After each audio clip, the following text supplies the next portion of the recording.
Hoje, na classe dos adultos, estudaremos a lição de número 10, que tem como título A Promessa da Proteção Divina. Analisaremos esse tema à luz do Salmo 91 e de Efésios capítulo 6, versículo 10 ao 17, com os seguintes objetivos específicos em mente. Em primeiro lugar, conscientizar acerca da batalha espiritual do cristão e quais armas o Senhor disponibiliza para a nossa proteção. Em segundo lugar, ressaltar a onipotência de Deus como base doutrinária para a proteção divina. Por fim, compreender que a infalível proteção do Altíssimo é para os que se mantêm fiéis em íntima comunhão com Ele. Cumpriremos estas finalidades mediante a explicação e aplicação dos pontos e subpontos que estão na própria lição. Vamos ao texto áureo que nos diz: porque aos seus anjos dará ordem a teu respeito, para te guardarem em todos os teus caminhos. Salmo 91,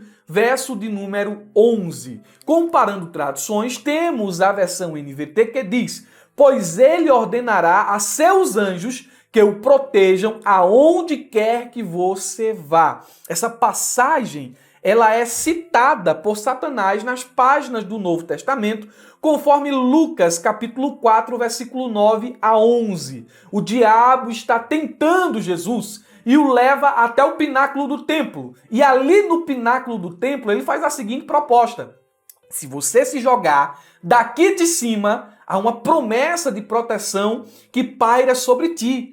Ele dará ordem aos seus anjos ao teu respeito, e tu receberás livramento.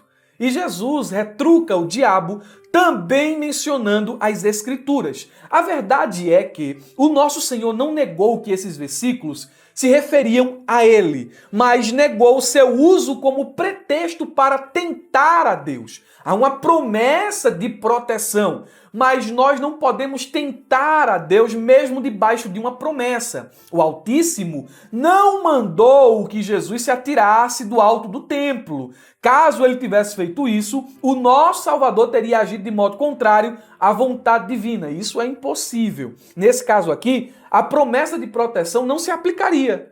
No caso, ele não estaria debaixo de uma promessa de proteção, mas estaria tentando Deus. A promessa de proteção contida no Salmo 91 não é uma garantia de segurança sem condições, mas está intimamente ligada ao relacionamento de confiança e obediência ao Senhor. Preste atenção porque isso aqui é muito importante. A promessa divina é um reflexo da fidelidade de Deus àqueles que andam em seus caminhos.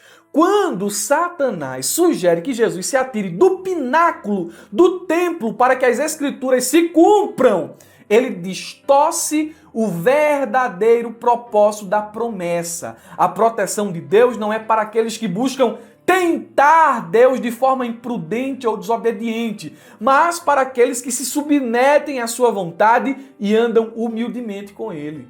Então, uma coisa é eu estar em uma situação de perigo e outra coisa é pela imprudência, pela falta de vigilância ou por um sentimento de tentar Deus, tentar forçar o seu agir, eu me colocar em uma situação perigosa.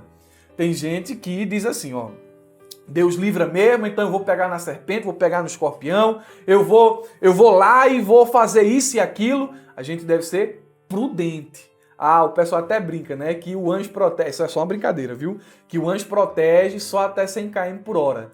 Depois de 100, você está por conta. Então a gente precisa entender que, embora haja uma promessa de proteção, e vamos falar sobre isso aqui durante toda a aula, nós devemos agir com prudência e não devemos tentar a Deus. Foi isso que Jesus fez, ele venceu o diabo se utilizando da palavra. A verdade prática diz: Deus promete sua divina proteção a todos que são fiéis à sua palavra. Estamos falando sobre promessa de proteção divina. Deus promete, é o que diz aqui a verdade prática. E a promessa divina é um compromisso sagrado feito pelo próprio Deus. Ele é, meus irmãos, infalível, imutável. Suas promessas são sempre verdadeiras. Quando Deus promete algo, nós podemos confiar plenamente que Ele cumprirá. Então, quando Deus Ele promete que você vai chegar em tal lugar, quando Deus promete que vai fazer tal coisa, quando Deus promete que vai guardar, pode ter muita dificuldade pelo caminho, pode ter muita tribulação e obstáculo pelo caminho, mas você vai chegar. É o caso de Paulo. Deus disse a Paulo que ele chegaria em Roma. Só que no caminho para Roma, Paulo passou por muita dificuldade, Paulo passou por naufrágio, Paulo foi picado por uma serpente em Malta, mas ele não morreu. Ele não sucumbiu no caminho, apesar das adversidades, porque ele tinha uma promessa de chegar em Roma. Isso é interessante, não é? Há promessas de Deus que se cumprem, e a gente precisa estar vivo para elas se cumprirem. E Deus guarda. E há promessas de Deus que se cumprem, mesmo que a gente não esteja aqui. Por exemplo, Deus disse a Abraão que lhe daria um filho. Então, para Abraão ter um filho, ele precisava estar vivo, não é? Abraão não poderia ter um filho depois de morrer. Então Deus cumpriu essa promessa. Deus deu a Abraão Isaac. Mas Deus prometeu a Abraão uma grande nação. Abraão não viu uma grande nação. Ele viu Isaac e viu seus filhos com Quetura. Ele viu Ismael também. Mas ele não viu a grande nação. Só que Deus cumpre essa promessa mesmo depois da morte de Abraão. Então ele é fiel àquilo que promete. E uma das coisas que ele promete é sua divina proteção. É o que diz a verdade prática. E essa proteção não é apenas física, mas também espiritual e emocional, conforme veremos mais adiante. A todos os que são fiéis à sua palavra. Olha que interessante. A fidelidade à palavra de Deus é a chave para vivermos sob sua proteção. Ser fiel implica obedecer, confiar e viver conforme os seus ensinamentos. Essa fidelidade não apenas nos alinha com a vontade de Deus, mas também nos posiciona para receber suas bênçãos e proteção. Vamos à exposição dos pontos e subpontos. Penso que essa breve introdução ela já nos familiarizou com o assunto. Quero pedir aos meus irmãos que estão assistindo pelo YouTube para que vocês nos ajudem curtindo, comentando e compartilhando. Essas tuas ações vai nos ajudar bastante, pois o YouTube vai indicar automaticamente esse vídeo a mais pessoas. É o nosso propósito, alcançar aqui na internet o maior número de pessoas possível. Os irmãos da Ferramenta EBD que recebem esta aula em primeira mão, Deus abençoe todos vocês. Essa aula passa primeiro na plataforma da Ferramenta e só depois vai para o YouTube. E ela vai para o YouTube com a finalidade de que a gente traga mais alunos para a plataforma da Ferramenta EBD. Porque na plataforma da Ferramenta temos vários recursos exclusivos. É o local onde o professor da escola dominical recebe a pré-aula, recebe o vídeo, o infográfico, o fluxograma, cursos voltados à escola dominical, cursos de preparação para o professor. Você vai receber um material mais completo, slide profissional, motion, narração. É o local onde o professor, o dirigente, o superintendente, o adjunto da escola dominical encontram tudo o que precisam em um só lugar. O link está aqui na descrição do vídeo. O link para você conhecer a Ferramenta EBD e o link para você fazer gratuitamente o download do subsídio que eu estou utilizando. Vamos lá. Ponto de número 1. Proteção espiritual contra o inimigo. E eu quero aqui ressaltar os objetivos em cada ponto. Eu vou fazer isso nessa aula porque eu acho que vai ficar mais claro à medida em que a gente for expondo os 3 pontos da lição. Temos aqui o primeiro ponto, proteção espiritual contra o inimigo, e o nosso objetivo aqui é conscientizar acerca da batalha espiritual do cristão e quais as armas que o Senhor disponibiliza para a nossa proteção. Então, queremos cumprir essa finalidade aqui. O subponto 1 diz, proteção contra o maior inimigo. Há uma batalha espiritual, guarde essa expressão, batalha espiritual, em que o cristão está diretamente envolvido. Nesta batalha, o diabo é o nosso inimigo. Para enfrentá-lo, preste atenção, a Bíblia nos apresenta algumas diretrizes indispensáveis. O capítulo 6 da Epístola do apóstolo Paulo aos Efésios revela alguns ensinamentos muito importantes. Ele nos descreve as hostes espirituais da maldade e, ao mesmo tempo, quais armas o Senhor Deus nos disponibiliza para a nossa proteção. A nossa batalha é espiritual. A batalha espiritual é um conflito constante. É constante, não tem trégua. A trégua só vai acontecer quando Satanás ele for de fato vencido. Mas até lá, até o momento em que o diabo não for lançado no lago de fogo e receber a sua condenação eterna, haverá batalha espiritual, haverá guerra, haverá conflito. Porque o diabo ele não tira férias. O diabo, ele não se cansa, ele não para descansar, ele não dorme, ele é ativo todo o tempo, em todo o tempo. Então a batalha espiritual é um conflito constante enfrentado pelos cristãos contra as forças das trevas. Embora o termo batalha espiritual não apareça diretamente na Bíblia, sua realidade é amplamente abordada nas Escrituras, sendo um tema presente do Gênesis ao Apocalipse. Por que presente do Gênesis ao Apocalipse? Porque desde a queda do homem, ou melhor, voltando mais atrás, não é? Desde a queda de Satanás, ele tem investido, ele tem tentado afastar a humanidade de Deus e frustrar a obra divina. Mas nós percebemos que, apesar dos seus esforços, Deus sempre triunfará. Aliás, Deus é vitorioso. Mesmo Satanás investindo todas as suas forças, os seus recursos e arregimentando as hostes espirituais da maldade. Isso está do Gênesis ao Apocalipse. Ele está a todo momento tentando induzir o homem ao erro, induzir o homem ao pecado, tentar frustrar os propósitos de Deus, mas ele não vai conseguir. Também é verdade que o conceito de batalha espiritual é um dos mais mal compreendidos e distorcidos pelos cristãos da atualidade. Inclusive, preste atenção, a ideia errada de batalha espiritual tem sido amplamente utilizada com a finalidade de semear heresias no meio da igreja. Portanto, é importante que você tenha muito cuidado quando falar sobre este assunto. Os neopentecostais são os mais difusores das heresias voltadas ao conceito distorcido de batalha espiritual. Eles acabam inventando muita coisa e, consequentemente, envergonhando o evangelho. É comum você ver Paulo matador de demônio, não é? João caçador de espírito. Você vê aí nesses cultos uma ênfase tão grande que Deus não fala, o diabo fala mais do que Deus. Você vê nesses cultos aí gente contando testemunho que foi ao inferno 3 vezes, foi ao inferno 4 vezes, viu isso, viu aquilo, viu o diabo, viu tanta coisa. Esse povo vê mais o diabo do que vê Jesus. E com isso, eles inventam doutrina da maldição hereditária, mapeamento espiritual, cobertura espiritual. São tudo doutrinas, ramificações de uma ideia distorcida de batalha espiritual. E isso não faz parte do culto pentecostal. Esse negócio de estar entrevistando o demônio, de onde tu vem, como é teu nome, o que é que tu quer fazer, isso e aquilo. Isso não parte do pentecostalismo clássico. Isso é uma inovação. Eu vou até me arriscar a dizer, isso é uma heresia das igrejas neopentecostais, que infelizmente muitas vezes influencia os pentecostais incautos. Eu já ri bastante com o vídeo do pastor Oziel Gomes, em que ele estava pregando, e ele conta, né, que estava pregando e de repente uma pessoa se endemoniou. E ele deu um pulo lá e disse: sai, demônio safado, vai-se embora, Satanás dos infernos, expulsou o demônio. Aí depois ele passou na frente do pastor presidente, né? O pastor presidente dizia: mas rapaz, esse menino aí é poderoso, viu? Esse menino aí tem autoridade, ó pra aí. Aí ele conta que depois que terminou de pregar do culto, o pastor foi e chamou ele e disse: meu filho, vem cá. Meu filho, faça isso não. Ele pensando que ia receber um elogio, né? Mas meu filho, não faça isso não. Olha, você atrapalhou o culto.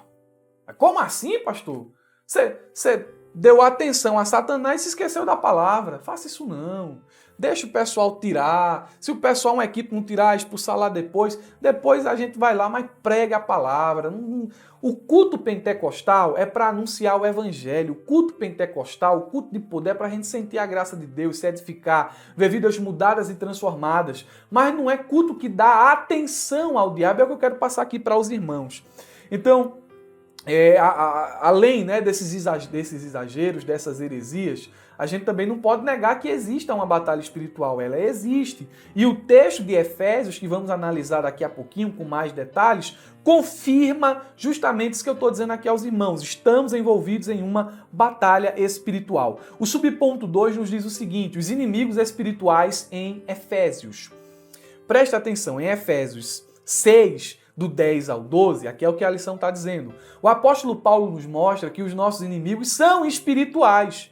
As expressões que o apóstolo Paulo usa para esses inimigos são principados, governos do mal liderados pelos príncipes das trevas, potestades, poderes malignos que se levantam contra os servos de Deus, príncipes das trevas deste século, demônios que lideram outros demônios e combatem a igreja do Senhor Jesus, hostes espirituais da maldade nos lugares celestiais, legiões de demônios preparadas para destruir a vida espiritual dos crentes, das igrejas e do ambiente de adoração a Cristo. Satanás e seus demônios desenvolvem estratégias para tentar deter o avanço da igreja de Cristo. Se você ler versículos 10 a 12, você vai ver que há um fundamento escriturístico para a batalha espiritual. E alguns pontos importantes aqui que nós queremos destacar neste subponto. Eles são muito importantes, pois eles fundamentam e limitam a nossa análise deste assunto.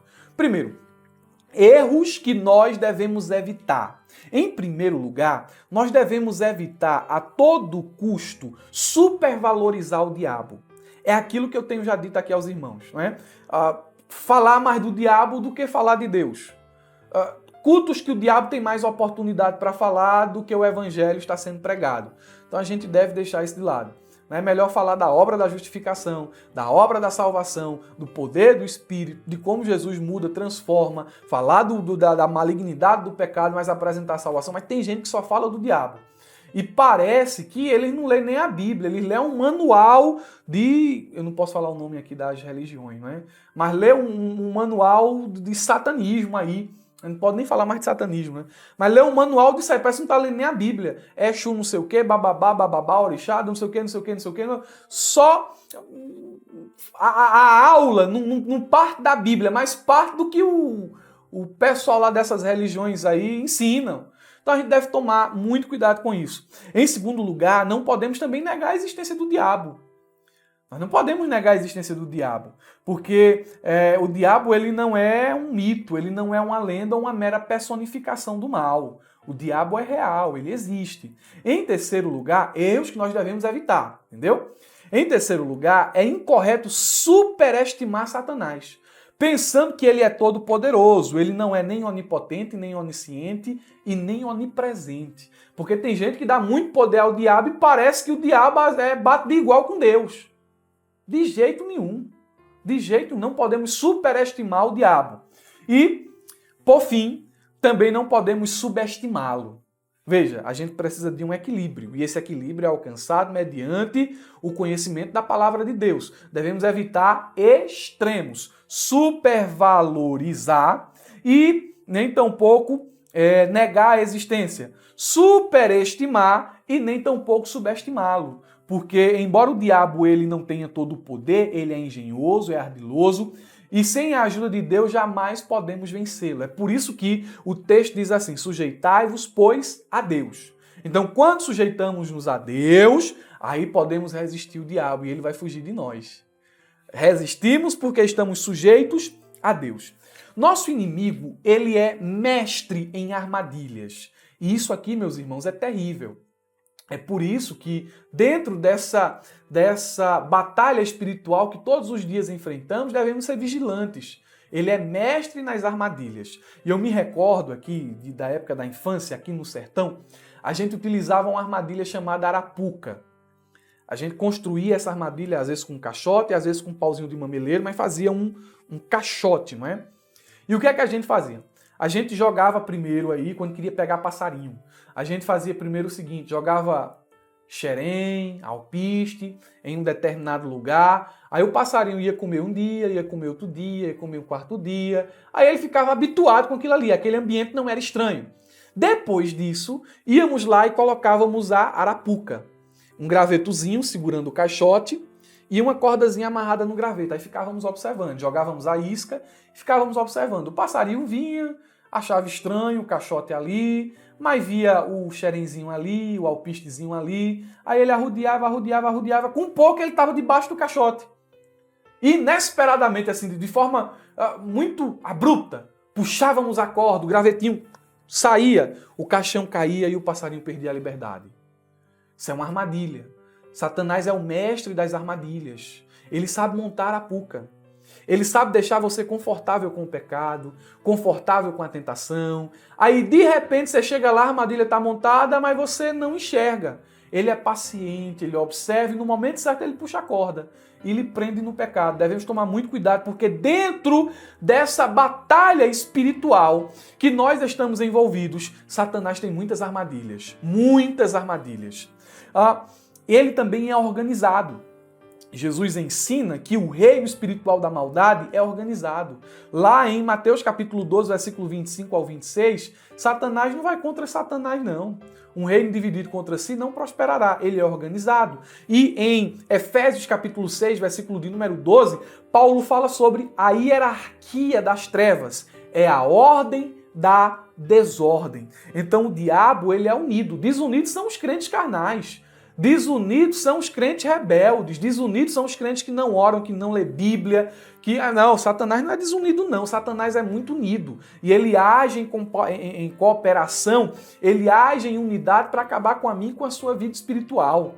Ele é maligno, ele é persistente, porque Lucas 4,13 diz que ele deixou Jesus após tentá-lo até uma outra oportunidade. Ele é persistente. Ele é oportunista, ele procura sempre uma brecha para destruir a nossa vida. Então estamos envolvidos em uma batalha espiritual e o nosso inimigo é terrível. Aí vem o subponto de número 3, as armas espirituais do crente. Para enfrentar as poderosas hostes espirituais da maldade, diz a lição, temos uma armadura espiritual providenciada por Deus, descrita em Efésios capítulo 6, versículo 14 ao 17. Uma armadura constituída pelas seguintes armas espirituais. Vamos expô-la.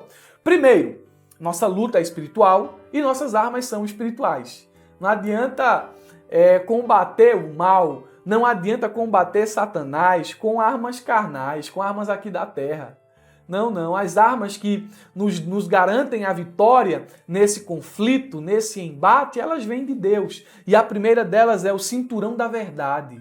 Aqui, Paulo está tendo em mente, aqui quando cita isso aqui, um soldado romano bem vestido, bem trajado com a sua armadura, preparado para a batalha. Aí, em uma linguagem metafórica, ele pega os elementos da armadura do soldado e dá a eles um significado espiritual. Ele fala o cinturão da verdade. O cinturão da verdade é a primeira peça mencionada e é fundamental para manter todas as outras partes da armadura juntas. A couraça, a espada, então o cinturão ali mantém tudo junto. O cinturão mantém todas estas coisas bem firmes, bem apertadas. A verdade, como Paulo descreve aqui em linguagem metafórica, possui uma dimensão objetiva e subjetiva. Objetivamente, a verdade se refere à revelação de Deus contida na Escritura, o Evangelho. Subjetivamente, a verdade, ela aponta para a nossa vida de integridade, para a nossa vida de santidade.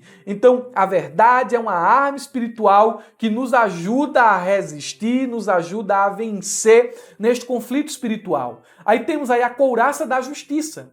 A couraça da justiça protege o coração, né? Era aquela parte mais espessa da armadura que protegia o soldado de ataques localizados. Então, a couraça da justiça, ela simboliza a justiça que o crente tem em Cristo Jesus e a justiça que deve manifestar em sua vida diária.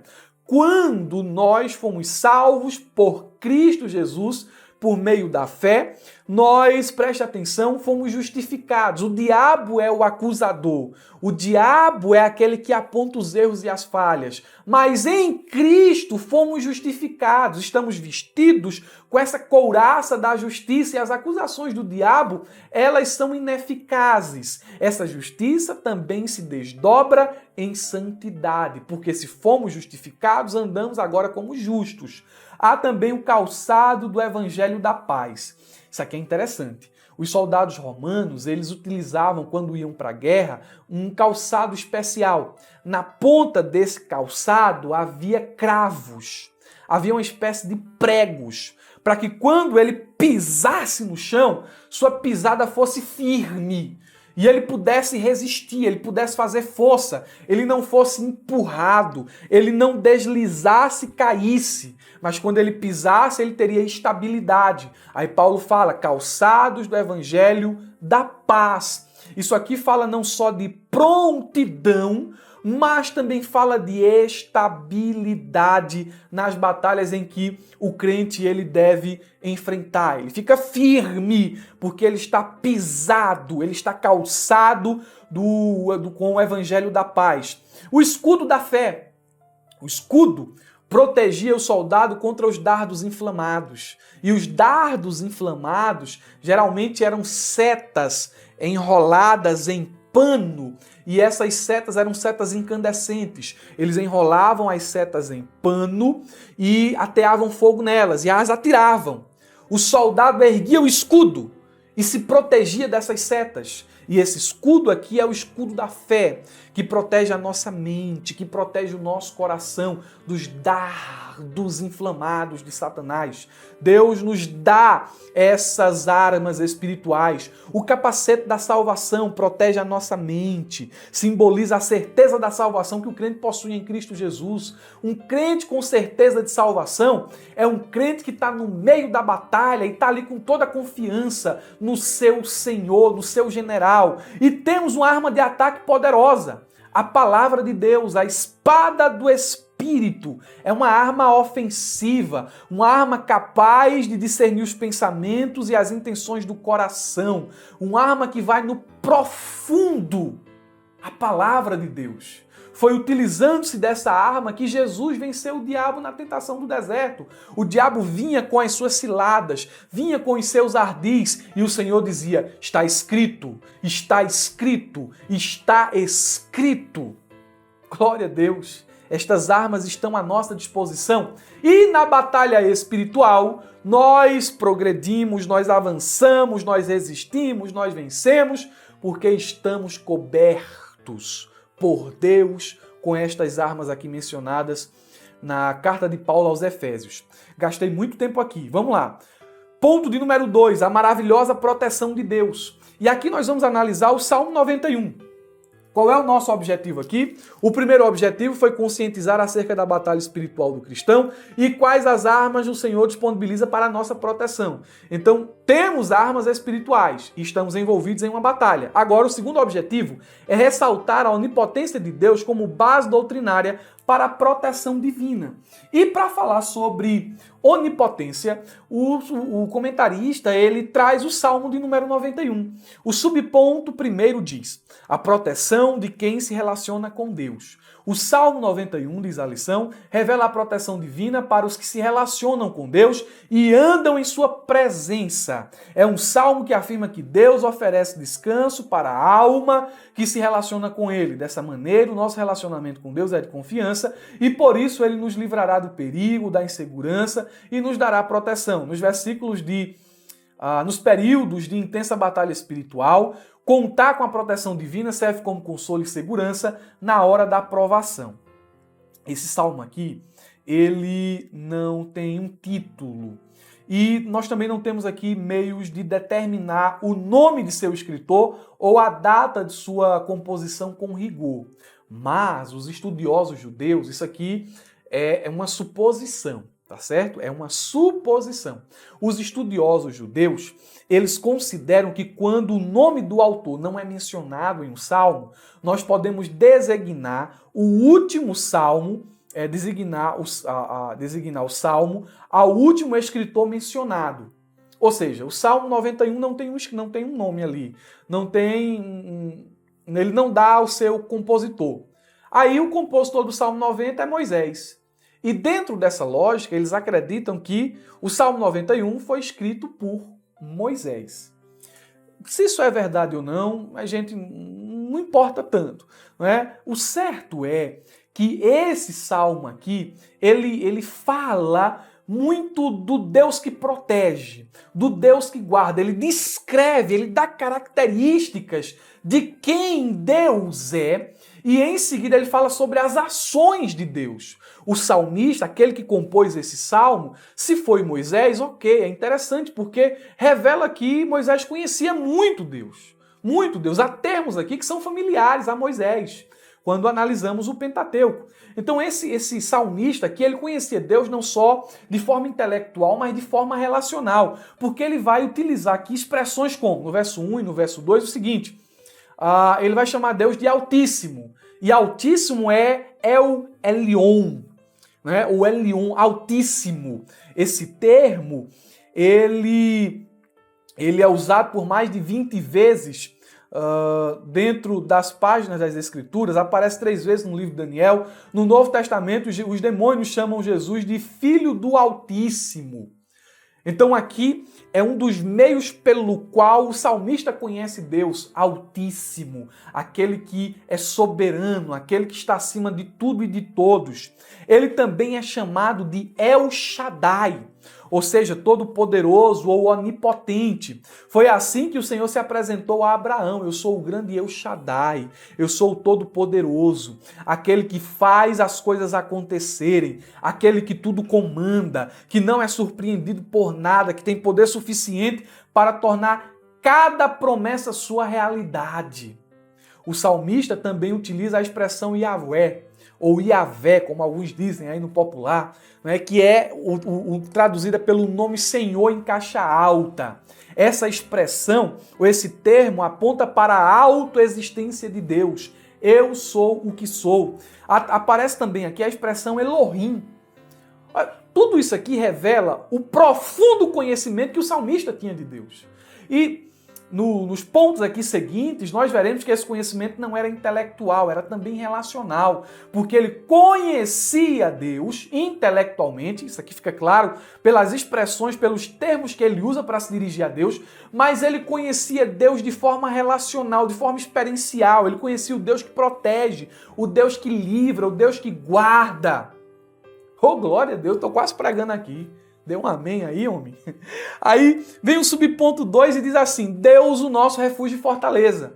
Continuando nessa perspectiva do Salmo 91, a lição diz, no versículo 4 do Salmo 91, 2 expressões chamam a atenção. A primeira, o laço do passarinheiro, trata-se de uma referência aos ardis do maligno para elaborar ciladas contra os servos de Deus, e outra expressão é peste perniciosa, que se refere a enfermidades malignas que ceifam muitas vidas. Vamos lá. A palavra, você vê aqui que o subponto diz o seguinte, Deus, o nosso refúgio e fortaleza. A palavra refúgio que aparece dentro do Salmo se refere a um lugar onde se pode escapar dos perigos e das ameaças. Então Deus é o nosso refúgio. A palavra fortaleza significa um lugar forte, onde se pode resistir aos ataques e às adversidades. O salmista reconhece que Deus é o seu refúgio e a sua fortaleza, ou seja, Ele é o seu abrigo seguro e a sua fonte de força. Ele confia que Deus o livrará de todo mal e o susterá em todas as situações. Ele expressa a sua fé e a sua dependência de Deus, que é o seu Deus pessoal e fiel. E eu destaco aqui que o salmista ele lista vários perigos. E mesmo diante desses vários perigos, ele diz, Deus é o meu refúgio e a minha fortaleza. Meu refúgio e minha fortaleza. Ele fala sobre o laço do passarinheiro. Algumas traduções diz laço do caçador ou perigos escondidos. O laço do passarinheiro na Bíblia é uma armadilha usada por caçadores para capturar pássaros. Lembra da arapuca que eu falei? Não é? Essa armadilha é uma espécie de rede, porque aqui é outro contexto. A expressão é usada como uma metáfora para representar os perigos e as ciladas que os inimigos de Deus armam contra os seus servos. Peste perniciosa, ou algumas traduções, veneno mortal, ou doenças mortais, é uma expressão usada para falar dos males físicos ou espirituais que podem atingir os seres humanos. Terror noturno, pavor da noite, ou perigos da noite.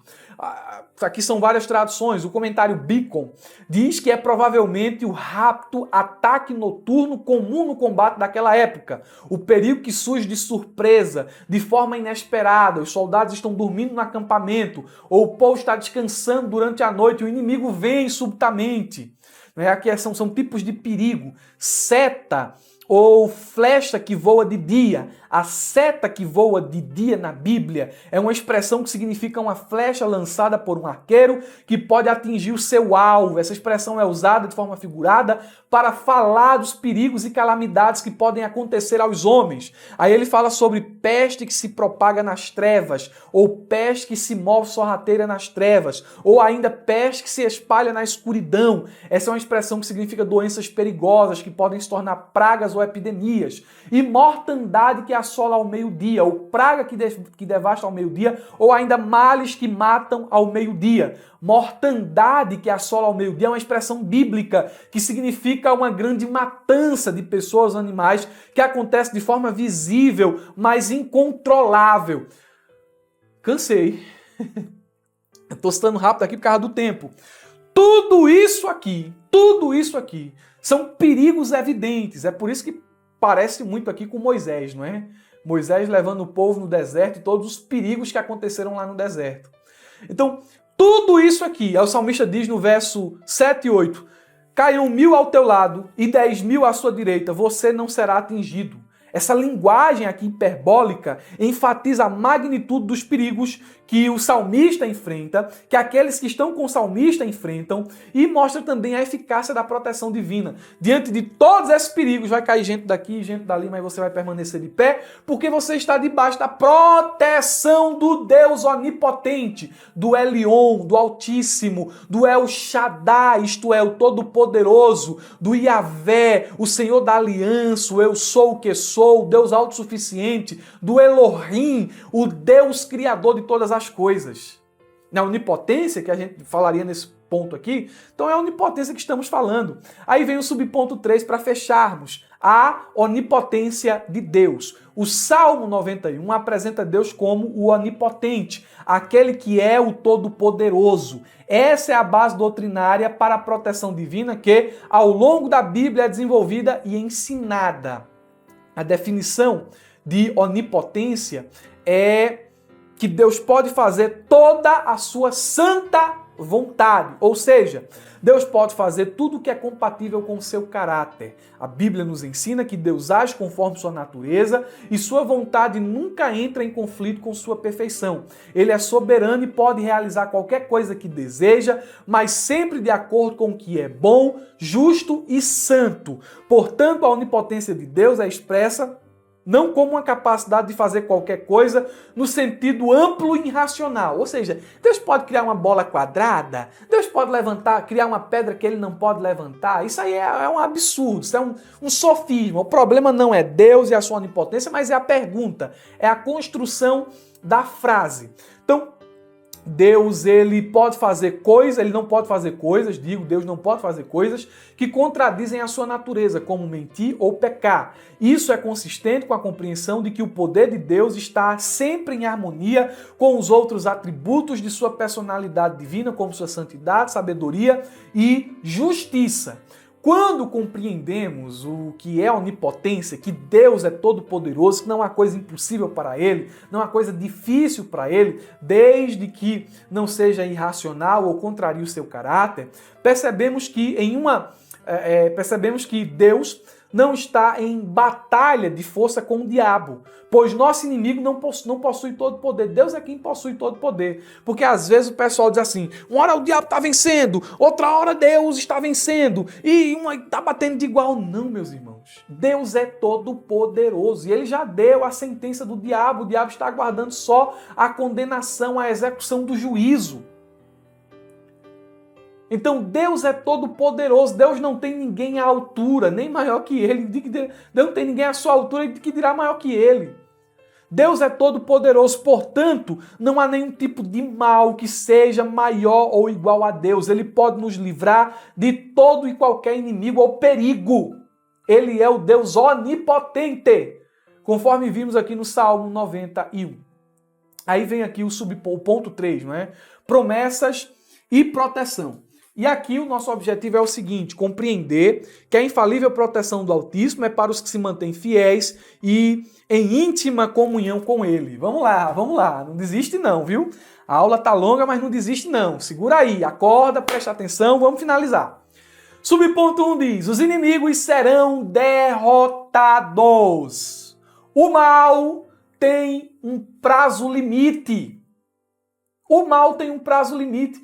Por que Deus não pune, Deus não acaba com o mal? Por que Deus não faz isso, Deus não faz aquilo? Deus já disse que ia fazer, amigão. Ele já determinou um limite para o mal.